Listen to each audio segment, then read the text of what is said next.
Om Swastiastu. Perkenalkan, nama saya I Gusti Agung Ayu Dewi Chandra Pratnyaswari.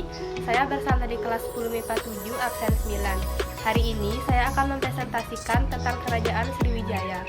Selamat menonton. Kerajaan Sriwijaya merupakan kerajaan bercorak Buddha yang memiliki hegemoni di wilayah Indonesia bagian barat sekitar abad ke-7 sampai 13 Masehi.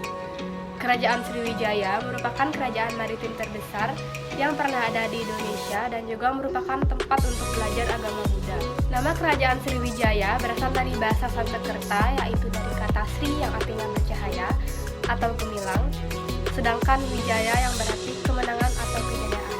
Maka Sriwijaya berarti kemenangan yang gemilang-gemilang. Kerajaan Sriwijaya mulai berkembang pada abad ke-7 Masehi. Pada awal perkembangannya, raja disebut dengan Dapuntahyang yang tertulis pada prasasti Kedukan Bukit dan Talang Tumu. Dapuntahyang secara terus-menerus melakukan usaha perluasan daerah kekuasaan Sriwijaya. Kerajaan ini menjadi pusat perdagangan dan merupakan negara bahari. Namun, kerajaan ini tidak memperluas kekuasaannya di luar wilayah Kepulauan Asia Tenggara, dengan pengecualian berkontribusi untuk populasi Madagaskar sejauh 3.300 mil di barat.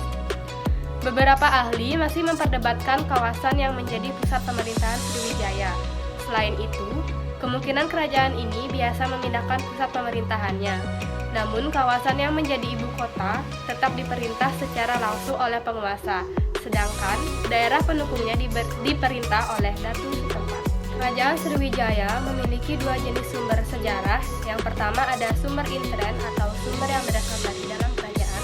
Contohnya, prasasti Telaga Batu, prasasti Kedukan Bukit, dan prasasti Karang Berahi. Yang kedua ada sumber eksternnya atau sumber yang berasal dari luar kerajaan. Yang pertama ada berita dari Arab, yaitu Sri Buza dan juga kerajaan sebesar. Yang kedua ada berita dari India, yaitu Nalanda dan Chola. Dan yang ketiga, berita dari Cina, yaitu I Ching yang menerjemahkan kitab agama Buddha. Berdasarkan prasasti-prasasti yang ditemukan tadi, lokasi kerajaan Sriwijaya ini berada di Palembang. Berdasarkan kehidupan ekonominya, kerajaan Sriwijaya menguasai urat nadi jalur perdagangan seperti Tanah Genting Kera, Selat Malaka, Selat Sunda, dan juga memberikan perlindungan kepada perdagangan di daerah perairan Asia Tenggara. Kekayaan kerajaan Sriwijaya pun juga diperoleh dari yang pertama ada bea masuk dan keluar bandar-bandar Sriwijaya. Yang kedua, ada bea cukai semua kapal yang melalui perairan Asia Tenggara. Yang ketiga, upeti persembahan dari raja-raja negara vasal. Dan yang terakhir, ada hasil keuntungan perdagangan.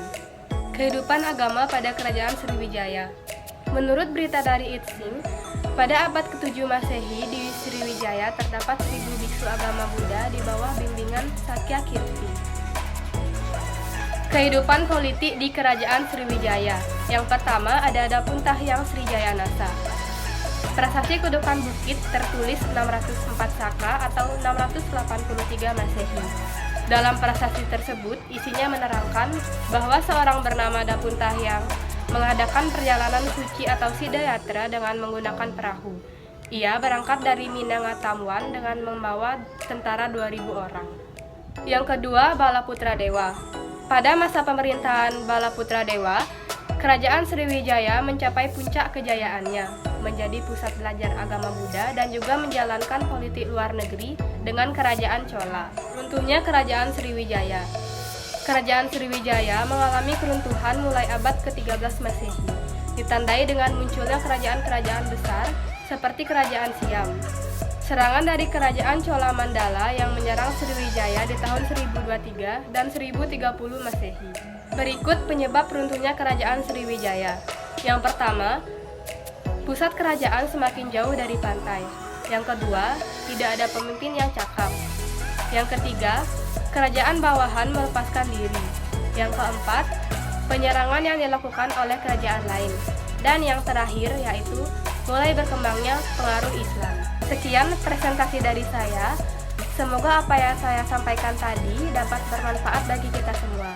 Akhir kata saya tutup dengan Parama Santi.